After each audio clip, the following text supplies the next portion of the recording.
나는 매일 밤 바람이 스미는 벽을 등지고 휠체어에 앉은 채 조용히 견뎌낸다. 움직일 수 있는 건 떨리는 두 손뿐. 몸은 이제 내 것이 아닌 듯 무겁고 차갑기만 하다.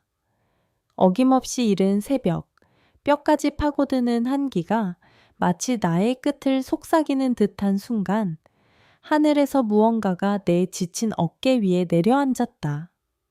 만약 이 이야기가 당신 마음을 조금이라도 건드렸다면 단 5초 안에 좋아요를 눌러주시고 당신이 보고 있는 나라를 댓글로 남겨주세요.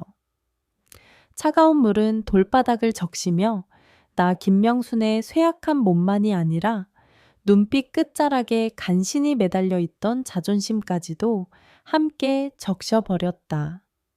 휠체어에 앉은 채 나는 눈을 감았다. 얼음장 같은 물이 내 등줄기를 타고 흘러내리며 잠옷 틈새를 파고들 때 물 한 방울 한 방울이 저주처럼 느껴졌다. 내 막내딸 서연이는 문가에 서서 팔짱을 낀 채 비웃듯 말했다. 이래야 편하게 자, 쓸모없는 늙은이. 그 말투는 마치 나의 모든 희생이 어리석은 오해였다고 선언하는 듯했다. 목소리는 크지 않았지만 그 안엔 평생 품어온 증오가 도려낸 듯한 날카로움이 서려 있었다. 그녀는 문을 쾅 닫고 나를 어둡고 축축한 방에 홀로 남겼다. 희미한 촛불 하나가 타들어가고 있었지만 그 빛도 이제는 힘겨웠다. 나는 울지 않았다. 눈물은 이미 수많은 겨울 전에 말라버렸기 때문이다. 남편이 세상을 떠난 이후 외로움과 서연의 냉담한 무심함이 나의 감옥이 된 밤들 속에서 나는 이미 모든 걸 흘려보냈다. 대신 깊은 숨을 들이켰다. 차가운 공기가 바늘처럼 폐를 찔렀다. 나는 고개를 들어 벽에 걸린 성모 마리아상을 바라보며 속삭였다. 주님, 제 마음도 제 살처럼 얼지 않게 해주세요. 분노도 절망도 아니었다. 그저 아주 깊은 체념, 그 체념이 오히려 물보다 더 차가웠다. 녹슨 휠체어가 끽끽 소리를 냈다. 자세를 조금 바꾸려 했지만 할 수 있는 건 몸을 오므리는 것뿐이었다. 이 몸은 새아이를 품었고 남의 빨래를 돌보며 살았고 병든 남편을 마지막 숨까지 지켜낸 몸이다. 이제는 기력도, 천도, 존재감마저 바닥난 채 마치 이 세상에서 천천히 사라지고 있는 것만 같았다. 깨진 창문 틈으로 찬바람이 스며들어 해진 커튼을 흔들었다. 멀리서 들려오는 개 짖는 소리 하나가 새벽의 가짜 평온을 깨뜨렸다.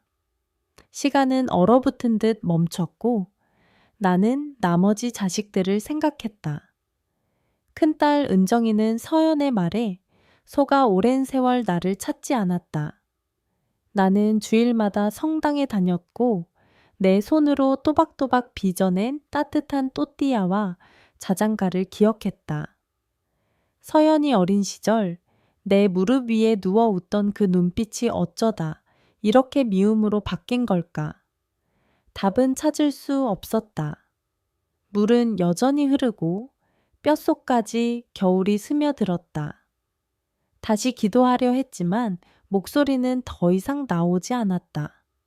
생각만 했다. 어쩌면 이 밤이 마지막일지도 모른다는 걸 알고 있었기 때문이다. 죽음은 항상 극적이지 않다. 어떤 날은 찬바람처럼 창문 틈으로 스며들고 어떤 날은 물 한 양동이 속에 숨는다. 문 너머 서연이는 싸구려 와인을 따르며 TV 소리의 볼륨을 높였다. 희극의 웃음을 터뜨리는 그녀와 떨리는 내 몸 사이의 괴리는 너무도 기괴했고 잔혹했다. 집안엔 아무도 없다. 아무도 듣지 않고 아무도 개입하지 않는다. 하지만 그녀는 몰랐다. 다른 누군가가 그곳에 있었다는 걸. 나는 지쳐 반쯤 잠든 채 이상한 기운을 느꼈다. 바람도 아니고 환상도 아닌 무언가 따뜻한 존재. 문은 닫힌 채였지만 하얀 빛에 둘러싸인 인물이 조용히 안으로 들어왔다. 나는 소리도 지르지 않았고 말도 하지 않았다. 그녀는 부드럽게 내 어깨에 무언가를 덮어주었다. 그것은 담요도 수건도 아닌 하늘에서 짠 듯한 신성한 외투였다. 풀 향기, 들꽃 냄새, 고향의 흙 냄새가 스며었고 따뜻했다. 몇 년 만에 처음으로 나는 추위를 느끼지 않았다. 얼마나 시간이 흘렀는지는 모른다. 나는 눈을 감았고 정말 오랜만에 깊이 잠들 수 있었다. 아침 햇살이 창문 틈으로 스며들었다. 몸은 마르였고 고통도 없었다. 어젯밤의 그 외투는 여전히 내 어깨 위에 있었고 같은 향기를 풍겼다. 성모상을 향해 미소 지으며 나는 조용히 말했다. 고맙습니다. 꿈인지 환상인지 망상이었는지는 모르지만 마음으로는 알고 있었다. 나는 혼자가 아니었다. 그리고 그걸로 충분했다. 그날 아침 햇살이 창문 틈을 비집고 들어오며 희미하게 벽의 균열을 금빛으로 물들였고 바닥의 낡은 돌 사이로 드리워진 그림자가 내 무릎 위 담요 끝자락까지 가만히 내려앉았다. 나는 천천히 눈을 떴다. 어제까지의 차디찬 기운이 없었다. 어깨 위의 흰 외투는 여전히 따뜻하고 은은한 향을 풍기고 있었다. 나는 손을 들어 그 천을 조심스레 만졌다. 어젯밤과 같은, 아니 어쩌면 더 깊고 고요한 자비의 향기. 마치 아무 말도 없이 나를 꼭 안아준 그 소녀가 아직도 내 곁에 있는 듯 했다. 나는 성모상을 바라보며 조용히 속삭였다. 주님, 저를 잊지 않으셔서 감사합니다. 그 말은 배운 기도가 아니라 속에서 오래 묵혀온 숨 같은 고백이었다. 향기는 분명 자스민이었다. 어린 시절 어머니의 집 뒷마당에서 맨발로 놀던 그 시절에 맡았던 그 냄새.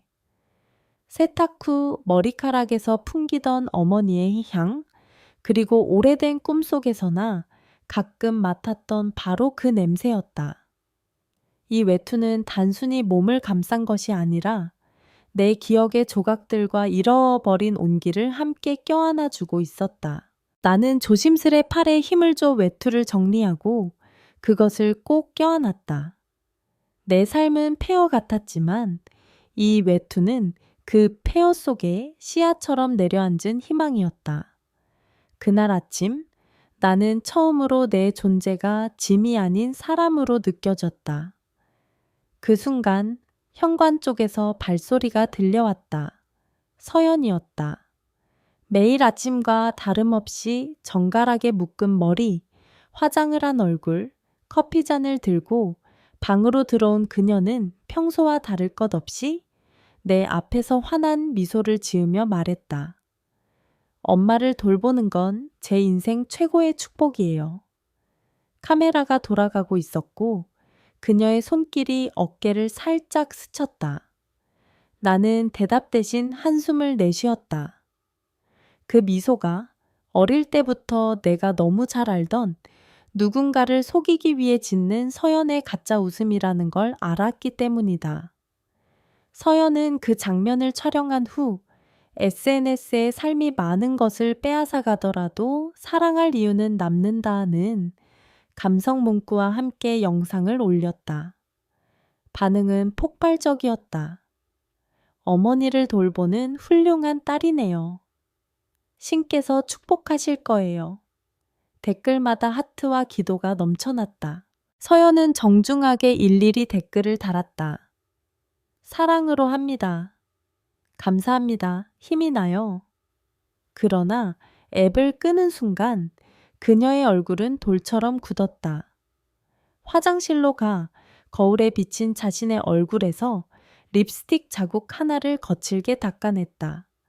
그리고 다시 내 방으로 돌아와 문을 닫았다. 문이 닫히자마자 공기부터 달라졌다. 무거운 침묵이 벽을 눌렀다. 그녀는 팔짱을 낀 채 서서 나를 내려다보며 날카로운 목소리로 물었다. 카메라 앞에서 왜 그렇게 멍하니 있었어? 왜 반응이 늦은 거야? 내가 대답도 하기 전에 그녀는 소리쳤다. 넌 신이 준 형벌이야. 평생 나를 짓눌러온 짐이야. 나는 고개를 숙이고 입술을 깨물었다. 말라비틀어진 내 손은 무릎 위에서 가지처럼 마주 잡혀 있었다.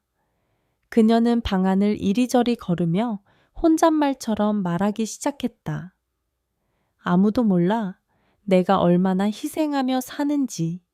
이런 늙은이 한 명 간호하느라 내 인생 다 버렸다고. 고마워할 줄도 모르는 사람을 위해? 나는 그녀를 바라보지도 못한 채 시선을 성모상 쪽으로 돌렸다. 어머니로부터 또 외할머니로부터 물려받은 그 상은 작고 낡았지만 내 기도의 전부였다. 목소리가 거의 새어나올 듯한 힘으로 나는 속삭였다. 움직이지 못해도 제 곁에 있어 주세요. 그 말은 누군가를 부르는 절규가 아니라 오직 하늘에만 닿길 바란 고백이었다. 그녀는 들은 척도 하지 않고 다시 방문을 세차게 열고 나갔다. 나는 하루 종일 같은 자세로 남아 있었다. 휠체어는 벽 한편에 자리 잡고 있었고 내 세상은 그 작은 사각형뿐이었다. 침대 모서리, 물이 반쯤 담긴 컵, 성모상, 담쟁이가 덮인 창살 바깥, 그리고 금이 간 천장. 이게 내가 가진 전부였다. 누구도 이 안으로 들어오지 않았다. 오직 서연, 그것도 자신의 연극을 위해서만. 밖에서 이웃들은 그녀를 예쁜 말 잘하는 착한 딸이라 여겼다. 어머님을 그렇게 잘 챙기시다니 복 받으실 거예요. 누군가는 그렇게 말했고 서연은 늘 같은 목소리로 대답했다. 희생이 아니라 저에겐 영광이에요. 하지만 문이 닫히면 그녀는 돌변했다. 억눌린 분노로 나에게 돌을 던지듯 말했다. 넌 은정이만 사랑했잖아. 난 늘 그림자였어. 나는 그게 아니라고. 새아이 모두를 똑같이 사랑했다고 끊어진 숨결로 간신히 말했다. 그러나 내 기억도 내 말도 점점 흐려져만 갔다. 가끔은 정말 내가 큰 실수를 했는지도 의심이 들었다. 하지만 더 자주 나는 그녀의 분노가 어디에서 비롯된 건지 그녀조차 모른다는 사실을 느꼈다. 한 번은 거울 앞에 세워놓고 나에게 말하게 했다. 나는 짐이다. 내가 없으면 딸은 행복할 수 있다. 나는 그 말들을 떨리는 목소리로 따라했고 그녀는 말했다. 그래, 이제라도 쓸모가 있네. 그 말에 나는 아무 대꾸도 할 수 없었다. 오후가 되면 나는 그저 벽을 바라보았다. 햇빛이 창살과 덩굴 사이를 통과하며 벽에 그림자를 들이우는 걸 보며 마치 정원에 있는 듯 상상했다. 물을 주고 흙을 만지고 새소리를 들으며 햇살 아래 꽃무늬 원피스를 입고 밀짚 모자를 쓴 젊은 나를 그렸다.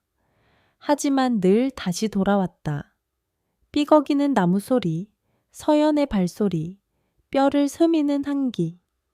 그날 밤 그녀가 술기운에 깊이 잠들었을 때 나는 좀 더 큰 목소리로 성모상에게 말했다. 아직 제 안에 쓸모가 있다면 써주세요. 제 삶이 아직 끝나지 않았다면 제발 이대로 끝나게 하지 말아주세요. 단 한 사람이라도 저를 사랑했던 기억으로 남게 해주세요. 그 순간 내 가슴에 미세한 온기가 스며들었다. 믿음인지 착각인지 알 수 없었지만 나는 그 기분을 꼭 붙잡고 싶었다. 나는 벽을 바라보며 기다렸다. 신호를 조용한 변화 하나를.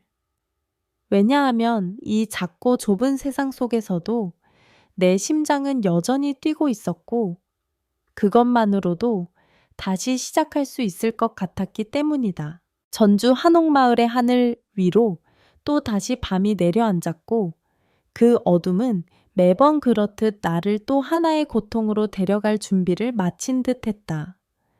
교회의 종소리는 한참 전에 멎었고 자갈길을 달리는 멀고 낡은 자동차 소리마저 저물어갔다. 추위는 예정보다 빨리 찾아왔고 이 밤의 공기는 날이 선 듯 매서웠다. 흙벽의 집안은 점점 무거운 침묵에 잠겨갔고 그건 단순히 빛이 없어서가 아니라 마치 오랜 세월 소화되지 못한 원망이 벽을 타고 흐르는 것처럼 느껴졌다. 그 무렵 서연은 언제나처럼 말없이 들어왔다. 한 손엔 매일 밤 들고 오는 그 양동이 표정도 말투도 없는 감정조차 제거된 얼굴. 그녀는 힘껏 그 양동이를 들어 올리더니 아무 말 없이 내 몸 위로 쏟아부었다. 금속처럼 차가운 물줄기가 힘없이 고정된 내 몸을 사정없이 적셨고 젖은 잠옷 위로 타고 흐른 물은 목과 팔을 타고 내려오며 뼛속까지 스며들었다. 서연은 내 얼굴을 잠시 쳐다보더니 아무 감정도 담기지 않은 눈빛으로 돌아서서는 문을 닫았다.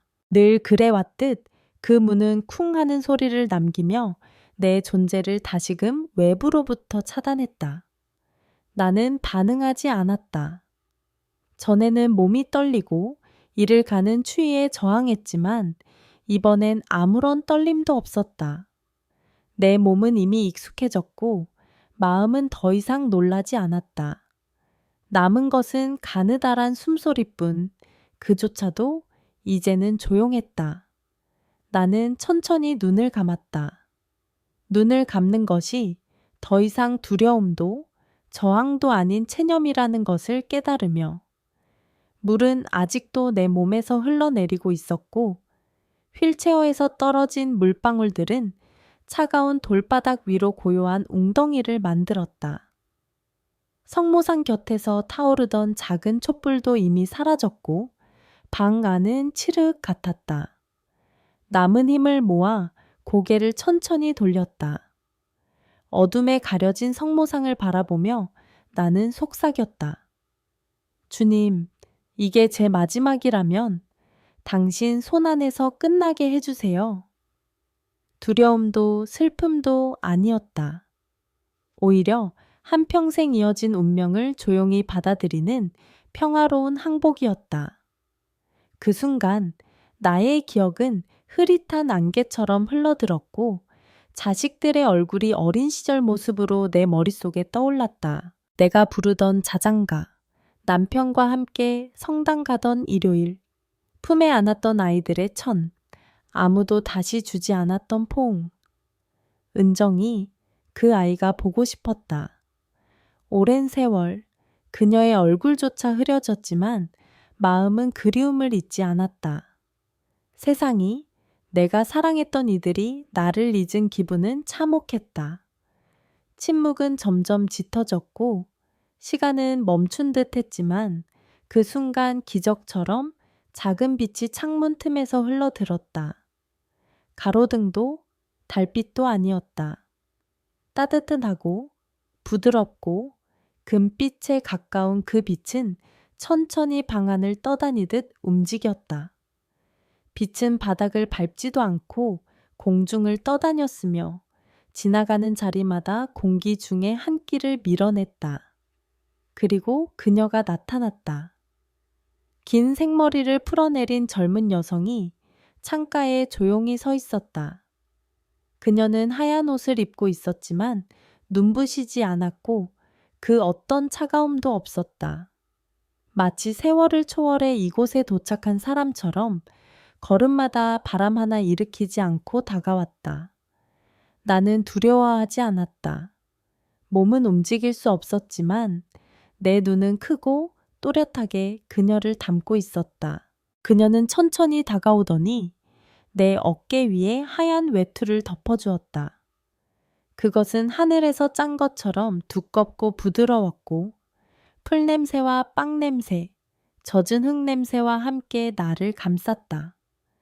내가 오래전에 잊었던 모든 따뜻한 기억의 향기였다. 그녀는 말하지 않았지만 나는 들을 수 있었다. 너는 혼자가 아니야. 하나님이 나를 보내셨어.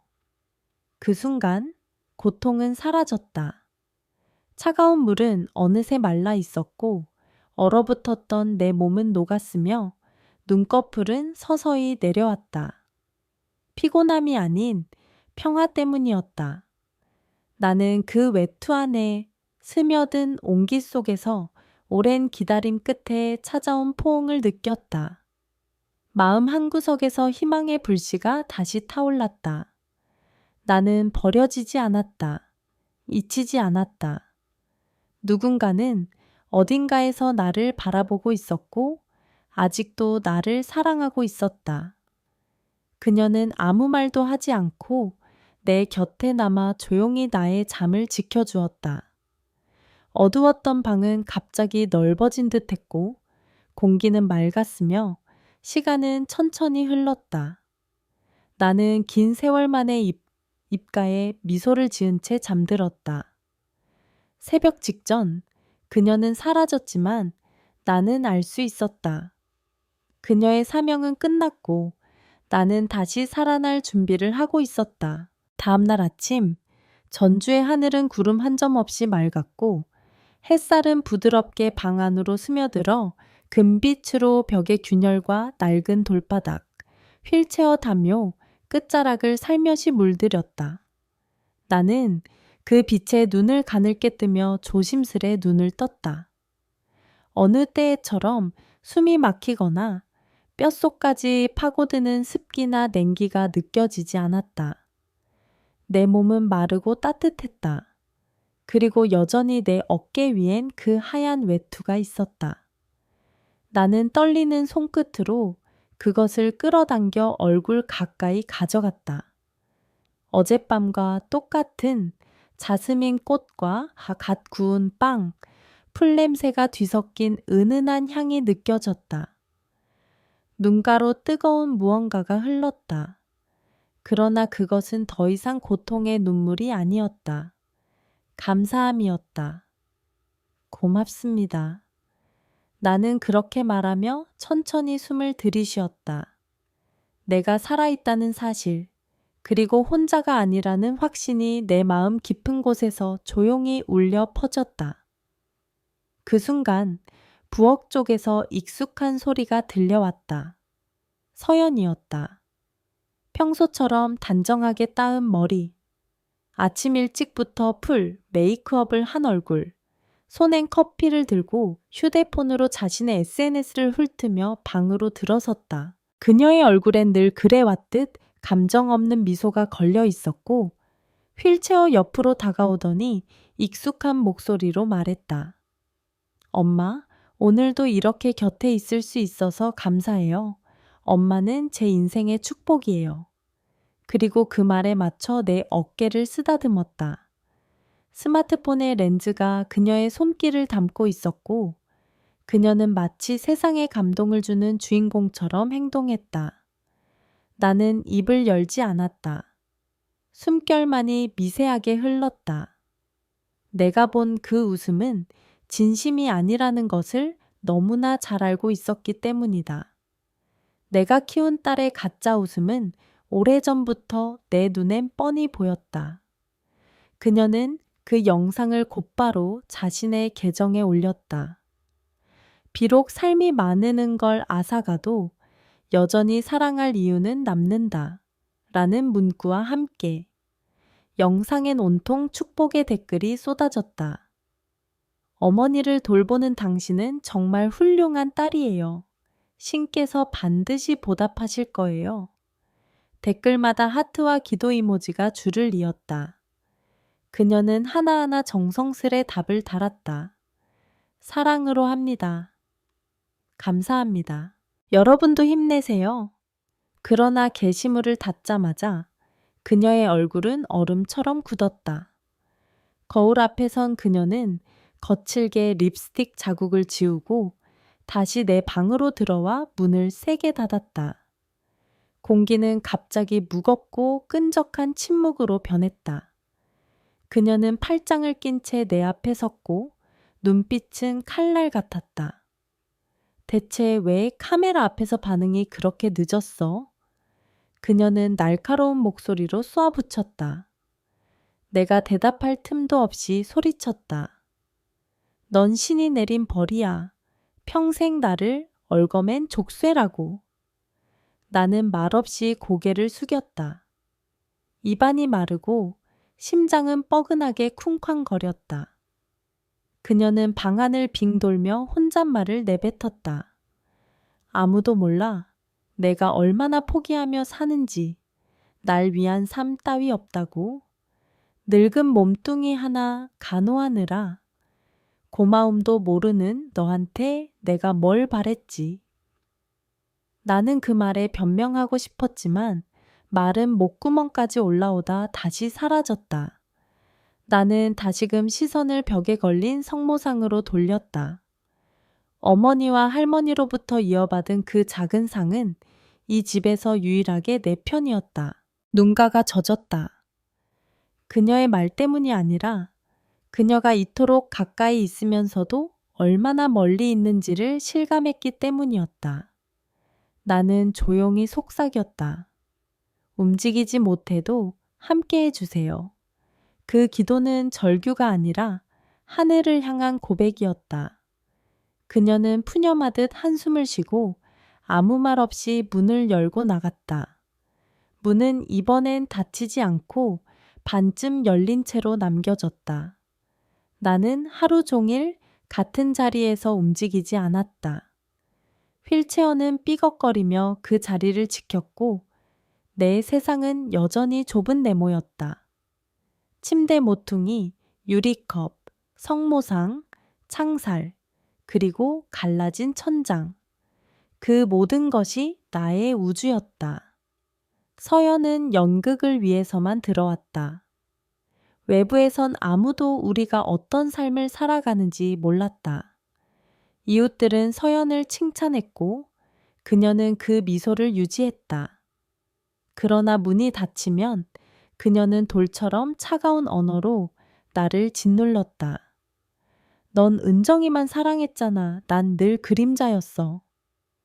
그녀의 목소리는 돌덩이처럼 무겁게 가슴에 내려앉았고 나는 간신히 대답했다. 아니야, 셋 다 똑같이.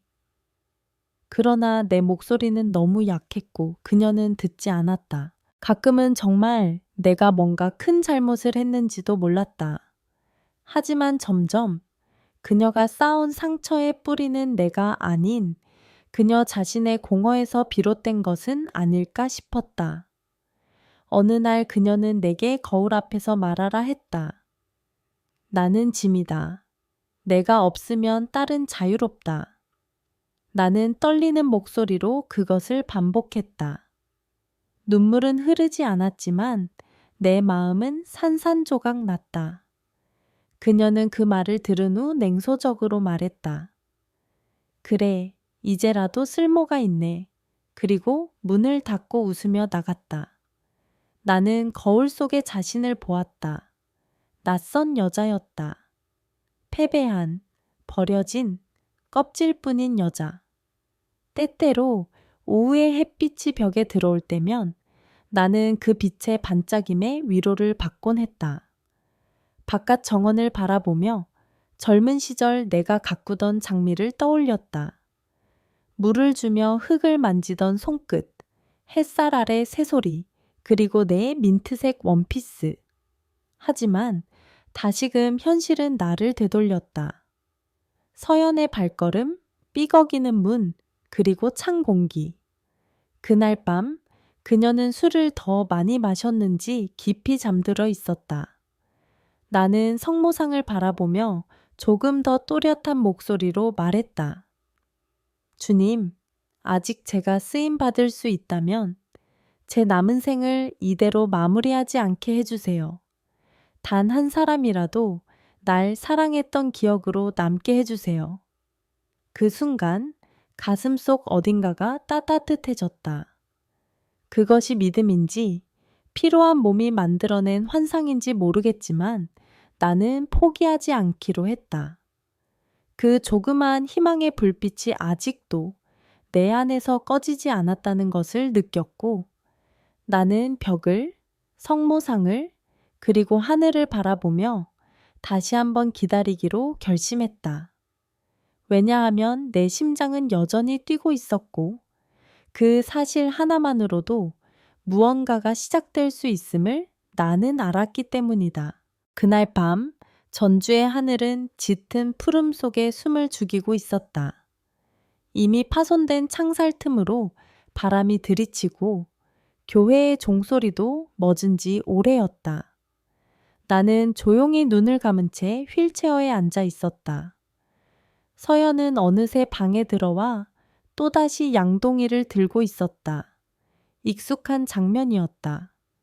말도 표정도 없이 양동이를 들던 그녀는 물을 내리꽂듯 내 몸 위로 쏟아부었다. 얼음장 같은 물이 머리부터 발끝까지 내 몸을 덮쳤고 그 물은 잠옷 틈을 비집고 들어와 나의 존재마저 흠뻑 적셨다. 피부 위로 흘러내리는 차가움은 이제 더 이상 놀랍지도 않았다. 몸은 움직이지 않았고 숨만 희미하게 이어질 뿐이었다. 이전엔 떨림이 있었지만 이번엔 아무런 반응도 없었다. 그건 체념이었고 탈진이었고 무너짐이었다. 물이 휠체어의 팔걸이와 바퀴를 타고 흘러내려 바닥 위에 고요한 물자국을 만들었고 방 안의 마지막 촛불은 이미 타버려더는 나를 밝혀줄 빛이 없었다. 어둠 속에서 나는 고개를 돌려 성모 마리아 상을 바라보았다.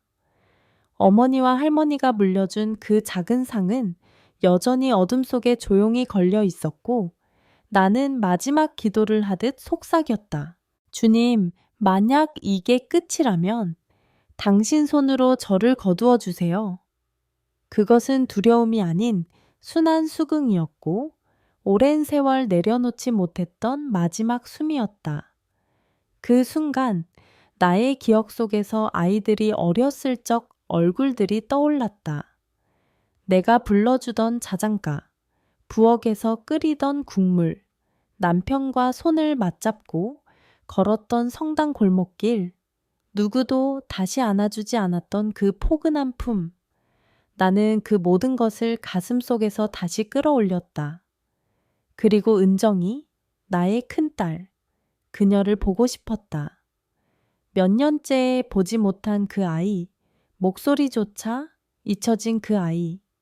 그러나 내 마음엔 언제나 웃던 모습, 그대로 남아있는 그 아이. 나는 눈을 감고 속삭였다. 은정아, 엄마가 아직 여기 있어. 그러는 사이 시간이 흘렀는지 갑자기 창문 틈으로 부드러운 빛이 새어들기 시작했다.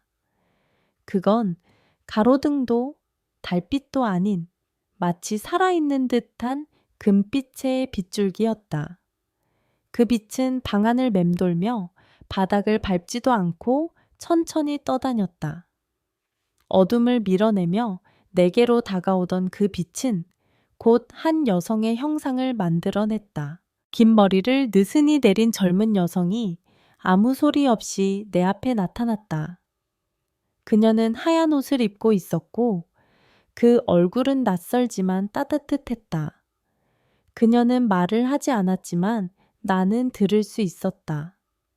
너는 혼자가 아니야. 나는 너를 보러 왔어.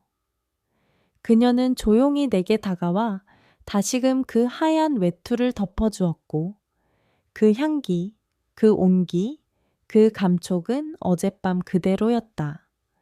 나는 눈을 감고 그녀의 손길을 느꼈다. 내 몸은 더 이상 떨지 않았고 마음은 차분했고 모든 고통이 사라졌다.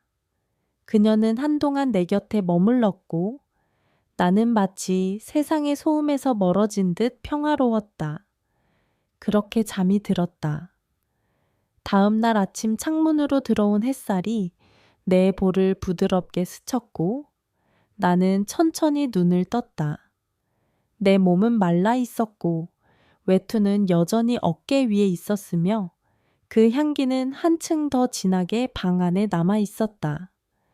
나는 손으로 그 외투를 가만히 쓸어내리며 속삭였다. 주님, 저를 잊지 않으셨군요. 그때였다. 문 아래로 무언가가 살며시 밀려 들어왔다. 흰 봉투 하나. 나는 천천히 손을 뻗어 그것을 집어 들었다. 떨리는 손으로 봉투를 뒤집어 보자 보낸 이의 이름이 쓰여 있었고 나는 숨이 멎을 뻔했다. 김은정, 내 딸, 내가 그토록 보고 싶었던, 다시는 오지 않을 거라 믿었던 내 아이. 나는 손에 봉투를 쥔 채 입술을 달싹였다. 믿을 수 없었다. 그 아이가 날 떠난 지 얼마나 되었는지도 가물가물한데 나는 조심스레 봉투를 찢어 편지를 펼쳤다. 그리고 읽기 시작했다. 엄마, 왜 그런지 모르겠지만 며칠 전부터 가슴이 답답하고 밤에 잠을 잘 수가 없었어요. 같은 꿈을 계속 꿨어요. 하얀 옷을 입은 여자가 제게 와서 집으로 돌아가야 해. 아직 끝난 게 아니야. 봐야 할 게 있어 라고 말했어요.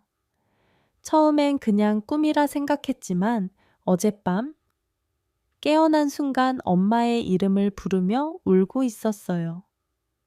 더는 외면할 수 없다고 느꼈어요. 나는 편지를 부여잡은 채 눈물을 흘렸다. 그 아이가 돌아오고 있었다. 은정이가 나를 잊지 않았고 누군가가 그 하얀 존재가 그녀를 깨워주었다. 나는 편지를 가슴에 꼭 껴안았다. 그리고 나직이 말했다. 감사합니다. 주님, 제 기도를 들어주셨군요. 내 목소리는 떨렸지만 단단했다. 그 순간 문 뒤에서 조용히 발자국 소리가 들렸다. 서연이었다. 나는 외투를 조심스레 접어 무릎 위에 올려두었고 편지는 내 손에 꼭 쥔 채로 조용히 앉아 있었다. 나의 눈빛은 흔들리지 않았고 내 마음엔 이제 더 이상 공포가 아닌 희망이 자라고 있었다. 그 다음 날 아침, 전주 한옥마을의 하늘은 유난히 투명했고 햇살은 천천히 지붕을 타고 내려와 골목길 돌담과 그 위를 덮은 담쟁이 잎사귀들을 부드럽게 감쌌다. 그 순간 집 앞 골목 어귀에서 낡은 차 한 대가 멈춰 섰고 차 문이 열리며 한 여성이 조심스레 발을 디뎠다. 그녀는 작은 가방을 어깨에 맨 채 망설이는 듯 고개를 숙였다 들기를 반복했고 눈가에는 이미 오래전부터 차오른 물기가 반짝이고 있었다. 그녀의 이름은 김은정, 나의 첫째 딸이었다. 너무 오랜 시간이 흘렀고 너무 많은 말이 길을 잃은 끝에 그녀는 마침내 돌아왔다. 그날의 공기는 분명히 어릴 적 우리가 함께 지내던 마당의 흙냄새와 닮아 있었고 그녀의 손은 떨리고 있었지만 그 발걸음엔 단호함이 있었다.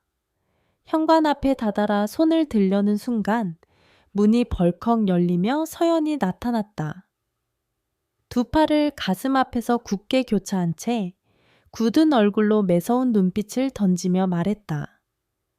여긴 네가 올 곳 아니야. 이제 와서 뭘 하겠다는 거야? 서연의 목소리는 날카롭고 차가웠고 오랫동안 응축된 원망이 그대로 터져 나오는 듯했다. 은정은 말없이 서 있었지만 이내 작고 단호한 목소리로 말했다. 엄마를 뵈러 왔어요. 누구의 허락도 필요 없어요. 그저 살아계신지 확인하고 싶을 뿐이에요. 서연은 이를 악물고 말했다. 너는 늘 그렇게 갑자기 나타나지. 이젠 늦었어.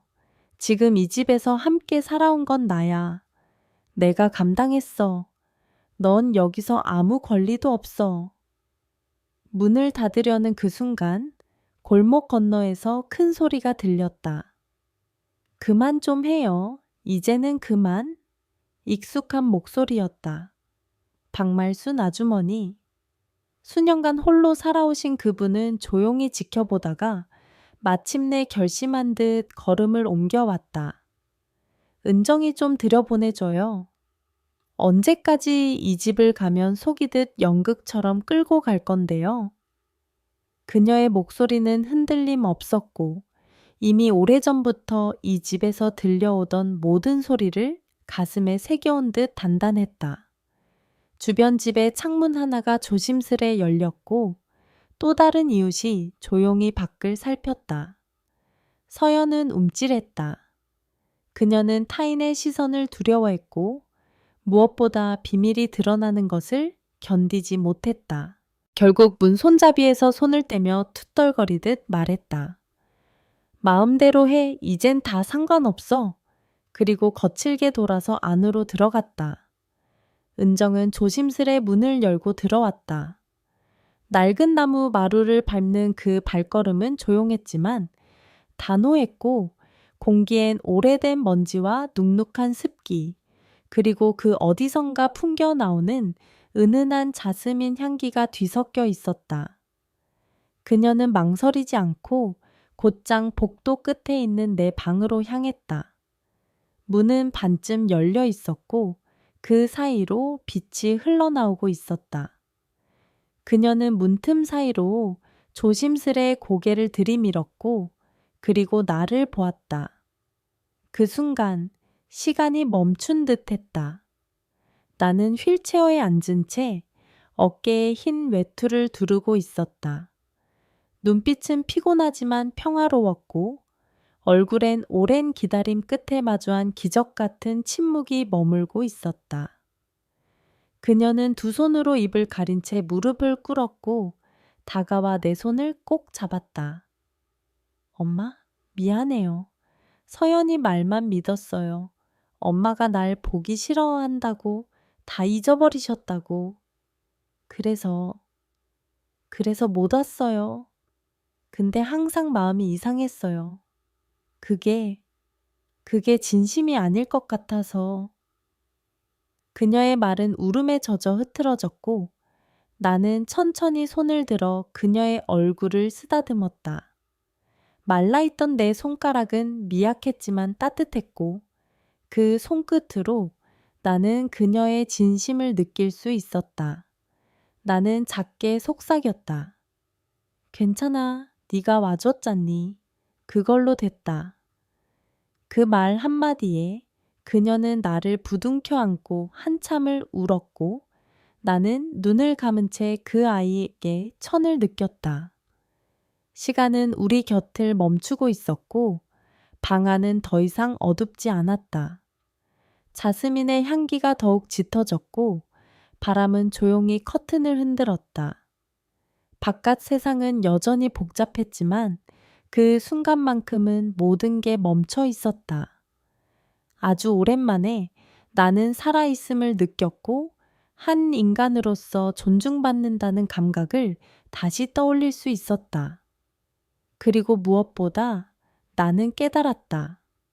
기적은 때때로 우리가 포기했을 때가 아니라 그 포기의 끝자락을 딛고 일어설 때 시작된다는 것을. 서연은 그날 하루 종일 방 안에서 나오지 않았다. 문은 닫혔고 안에서 가끔 들려오는 물건 부딪히는 소리와 거친 숨소리만이 그녀의 흔들리는 상태를 말해주었다. 나는 휠체어에 앉은 채 은정이 손을 잡은 채 조용히 앉아 있었다. 방 안은 고요했지만 그 고요함은 어제와는 달랐다. 그것은 외로움의 침묵이 아닌 무언가 새로 시작될 준비를 하는 평화의 정적이었다. 해가 서서히 기울며 벽을 금빛으로 물들였고 은정은 말없이 내 손등을 쓸어내렸다. 그녀의 눈에는 여전히 미안함이 가득했지만 그 속엔 결심도 있었다. 엄마, 오늘부터는 제가 지켜드릴게요. 절대 다시 혼자 두지 않을 거예요. 나는 고개를 끄덕이며 미소 지었다. 말은 필요 없었다. 그 아이가 여기에 있다는 사실 하나만으로도 내 마음은 이미 가득 차 있었기 때문이다. 그때 현관 쪽에서 낮게 벨소리가 울렸다. 잠시 후 2명의 공무원이 현관 앞에 나타났다. 그들 뒤엔 박말순 아주머니가 서 있었고 손에는 작은 수첩을 들고 있었다. 나는 그 장면을 멀리서 바라보며 눈을 감았다. 드디어 진실이 세상 밖으로 나가는 순간이 온 것이다. 서연은 문이 열리는 소리에 놀라 방 밖으로 나왔다. 공무원 중 한 명이 조용히 말했다. 김서연 씨, 어머니에 대한 학대 정황으로 신고가 접수되었습니다. 이웃분의 증언과 상황에 따라 조사가 필요합니다. 서연은 얼굴이 하얗게 질리더니 곧 표정을 바꾸며 말했다. 무슨 말씀이세요? 오해예요. 저희 가족은 단지...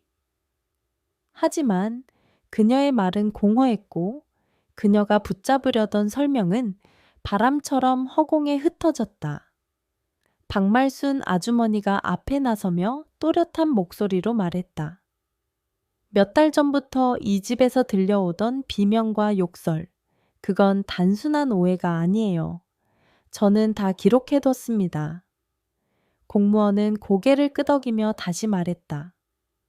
조사 후 결정하겠습니다. 잠시 함께 가주시죠. 서연은 아무 말도 하지 못한 채 그들의 뒤를 따라 나갔다. 그녀는 더 이상 카메라 앞에서 웃는 딸도 이웃에게 칭찬받던 모범도 아니었다. 그녀는 그저 무너져 내린 거짓 위에 혼자 남겨진 사람일 뿐이었다. 문이 닫히자마자 나는 깊은 숨을 내쉬었다.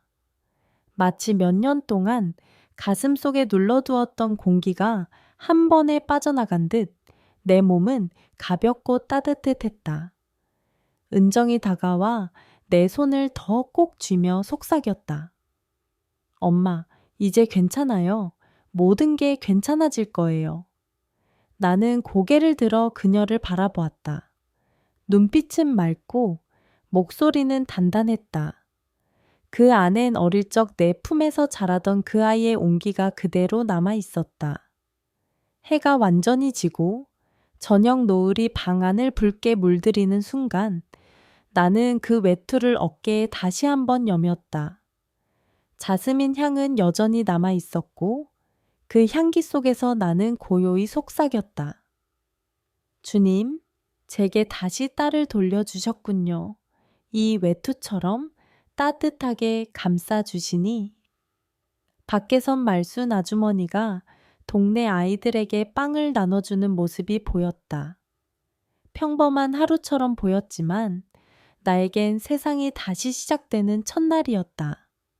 그날 밤 은정은 내 옆에서 이불을 펴고 잠이 들었고 나는 그녀의 손을 꼭 잡은 채로 눈을 감았다. 이젠 더 이상 무섭지 않았다.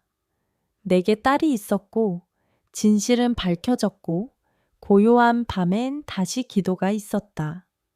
내 안의 모든 공허가 조금씩 채워지고 있었고 마음 깊은 곳에선 희미하지만 분명한 믿음의 불씨가 타오르고 있었다. 그것은 오래전 포기했던 내일이라는 이름을 다시 부를 수 있게 해주는 작은 기적이었다. 며칠 후 나는 은정이의 도움을 받아 그녀의 집으로 옮겨졌다. 전주 외곽의 조용한 동네. 나무가 많은 골목 어기에 자리한 작은 아파트. 낯설고 생소했지만 그 집에는 오래된 습기 대신 따뜻한 햇살과 깨끗한 공기, 그리고 사람의 온기가 있었다. 은정은 나를 창가 가까이에 둔 휠체어에 앉힌 후 무릎 위에 부드러운 담요를 덮어주고 국화차를 데워왔다. 창문을 열자 바람이 부드럽게 커튼을 스쳤고 오후 햇살이 천천히 방 안으로 흘러들었다. 나는 말없이 그 빛을 바라보며 속으로 중얼거렸다. 이런 집에도 내가 다시 올 수 있구나. 자스민 향은 여전히 내 어깨에 머문 하얀 외투에서 은은하게 퍼졌고 그 향은 이 집을 마치 성소처럼 느껴지게 했다. 은정은 나를 바라보며 웃었고 나는 고개를 끄덕였다. 말없이도 서로의 마음이 전해지는 그런 순간이었다. 며칠이 흘렀고 나는 다시 조금씩 말을 하기 시작했다. 처음엔 단어 몇 개, 그 다음은 짧은 문장, 그리고 어느 순간 나는 오래전 이야기를 꺼냈다. 네오 어릴 적 비 오는 날 내가 불렀던 노래 기억나니? 은정은 놀란 눈으로 나를 바라보다가 고개를 끄덕였다. 엄마, 기억나요? 빗방울 따라 부르던 그 자장가. 나 아직도 가끔 흥얼거려요. 우리는 함께 웃었고 방 안엔 오랜만에 사람 사는 냄새가 감돌았다. 저녁이면 우리는 같이 옛날 드라마를 봤고 해질 여캔 창밖 하늘을 보며 서로의 하루를 이야기했다. 가끔은 그냥 조용히 손을 잡고 앉아 있는 것만으로도 마음이 편안해졌다.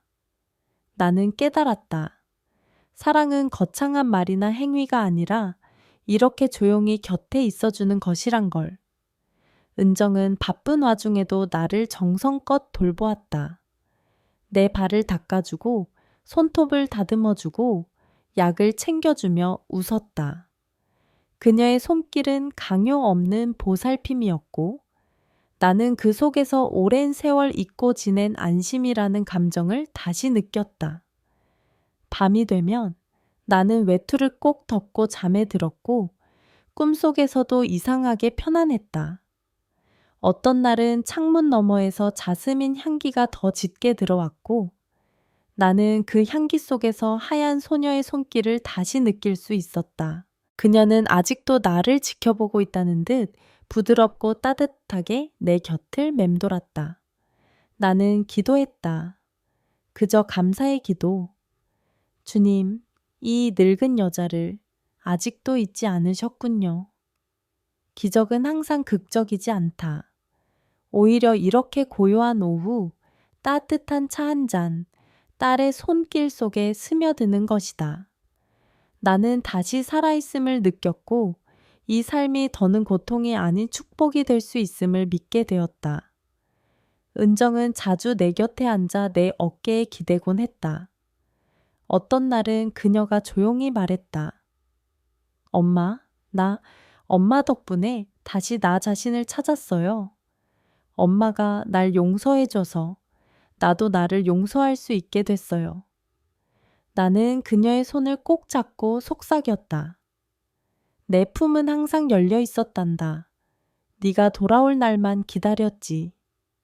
그날 밤 우리는 나란히 앉아 작은 촛불을 하나 켜고 함께 기도했다. 자스민 향이 더욱 짙어졌고 그 향기 속에서 나는 알 수 있었다. 이 외투는 단지 천이 아니라 나를 살린 약속이었고 다시 피어나게 한 믿음의 증표였다. 나는 이제 매일 아침을 기다린다. 밤이 두렵지 않고 내일이 무겁지 않다. 햇살 아래 커튼 사이로 스며드는 빛을 보며 나는 속삭인다. 살아 있어서 정말 감사합니다. 맑고 조용한 어느 아침, 햇살이 부엌 창문을 통해 따뜻하게 쏟아져 들어오고 나와 은정은 작은 식탁 앞에 마주 앉아 조용히 차를 마시고 있었다. 나는 휠체어에 앉은 채 천천히 숨을 들이쉬며 말했다.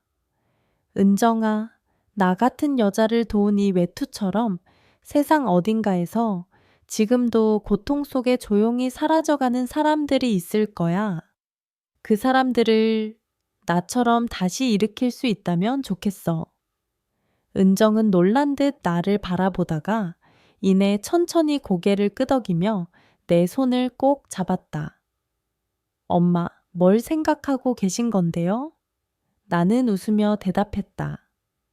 그 외투처럼 따뜻함을 전할 수 있는 공간, 숨 쉴 수 있는 곳, 그런 쉼터 말이야. 그 말은 마치 마음 깊은 곳에서 오래전부터 준비해온 기도처럼 자연스럽게 흘러나왔고 은정은 더는 묻지 않았다. 바로 그날부터 우리는 움직이기 시작했다. 마을회관에 찾아가고 사회복지기관에 연락을 돌리고 박말순 아주머니와 다른 자원봉사자들과도 손을 맞잡았다. 뜻밖에도 작은 기적들은 연이어 일어났고 도움의 손길은 하나둘 모이기 시작했다. 우리는 오래된 기와집을 한 채 임대했고 낡은 마룻바닥을 닦고 벽에는 밝은 색의 페인트를 칠했다. 내 휠체어에 앉은 채로도 가능한 동선으로 방을 정리하고 창문엔 밝은 커튼을 달았다. 이름은 오래 고민하지 않았다. 하얀빛 쉼터, 그 외투처럼 추운 마음 위에 내려앉을 수 있는 그런 이름이었다. 나는 어깨에 그 외투를 걸친 채 문 앞에서 첫 입소자를 맞이했다. 나와 비슷한 연배의 여성이었고 깊게 팬 눈가의 주름은 그녀가 살아온 시간을 말해주고 있었다. 그녀는 문턱에서 망설이다가 조심스럽게 한 발을 들였고 나는 그 손을 잡고 말했다. 여긴 당신이 미안해하지 않아도 되는 곳이에요. 여긴 그냥 숨 쉬어도 괜찮은 곳이에요. 그녀의 눈가가 붉어졌고 우리는 아무 말 없이 서로를 안았다. 그리고 그렇게 첫 외투가 그녀의 어깨 위로 내려 앉았다. 우리는 모든 입소자에게 같은 외투를 전했다. 하얗고 포근한 천에 은은한 자스민 향이 배인 그 외투는 단순한 천이 아니라 혼자가 아니라는 약속이었고 당신은 아직 살아있다는 선언이었다. 밤이면 나는 각 방을 돌며 입소자들의 손을 잡았다. 많은 이들이 처음엔 말을 잊은 듯 했지만 시간이 흐르며 조심스레 마음을 열기 시작했다. 누군가는 자식에게 버림받은 이야기를, 누군가는 남편의 폭력을, 또 누군가는 자신이 얼마나 투명한 존재로 취급받았는지를 내게 털어놓았다.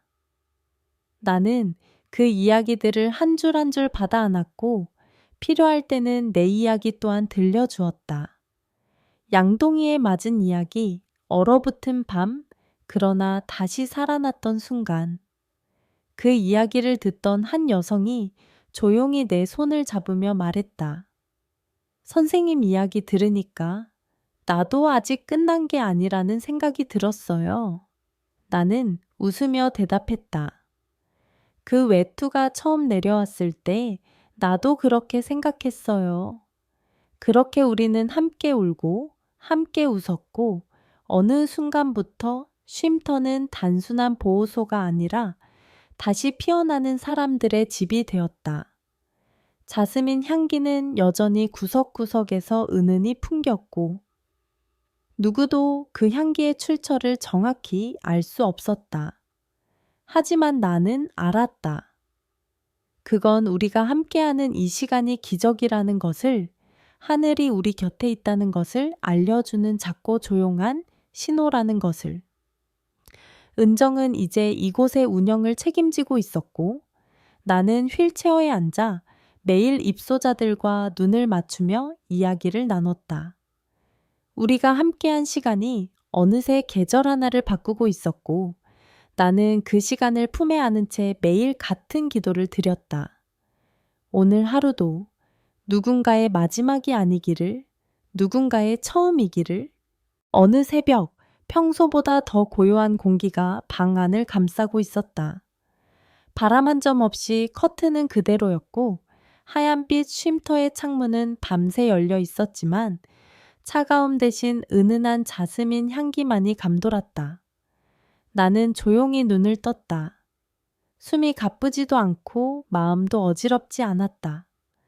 오히려 모든 것이 맑고 깨끗했다.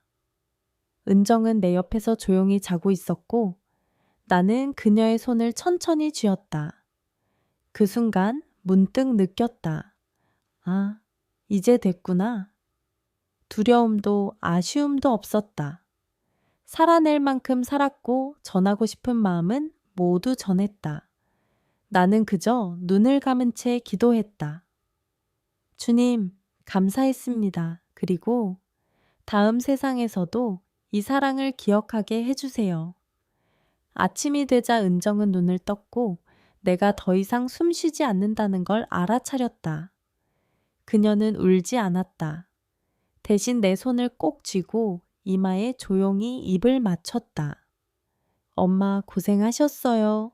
이제 편히 쉬세요.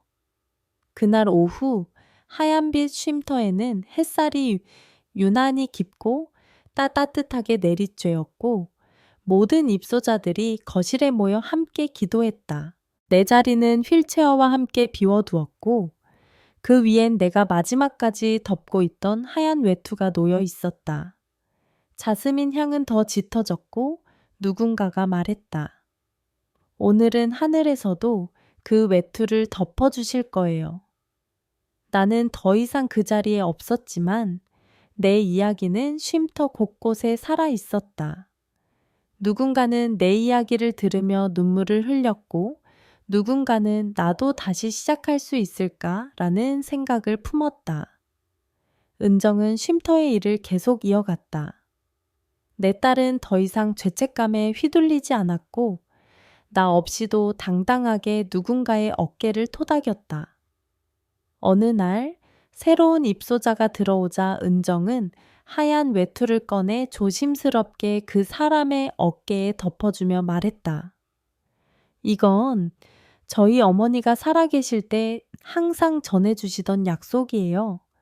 이 외투를 덮는 순간 당신은 더 이상 혼자가 아니에요. 입소자는 울면서 고개를 끄덕였고 그 장면은 마치 오래된 기억이 다시 피어나는 듯했다. 봄이 되자 쉼터의 작은 마당에 꽃이 피었고 나는 아마도 그 하늘 어딘가에서 그것을 내려다 보았을 것이다.